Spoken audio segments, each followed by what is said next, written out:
Anawaza miradi yake nje. Anaenda kanisani anawaza wanawake nje. Anaenda kanisani anawaza wanaume nje. Anaenda kanisani anawaza gari lake, anawaza si vitu gani. Yupo kanisani.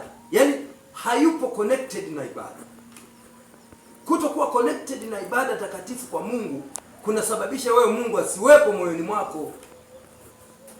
Kinachokuwepo moyoni mwako ni vile unavyowaza, unavyovipa kipaumbele. Siku ya siku unakuta umeshaharibikiwa. Umeshasombwa na mafuriko ya shetani. Bwana Yesu asifiwe. Mungu wa mbinguni awabariki. Tumefika tamati ya ibada. Ibada ya neno kwa ufupi, lakini zingatia, ukitaka siku nyingi zilizojaa mema, hebu zingatia haya mambo matatu ambayo nimekuambia. Bwana Yesu asifiwe. Amen. Haya mambo matatu yatakusaidia. Penda ibada, uzuie ulimi wako usinene mabaya, halafu ulinde sana moyo wako. Haya mambo yatakupa wingi wa siku zilizojaa mema na amani. Mungu awabariki sana.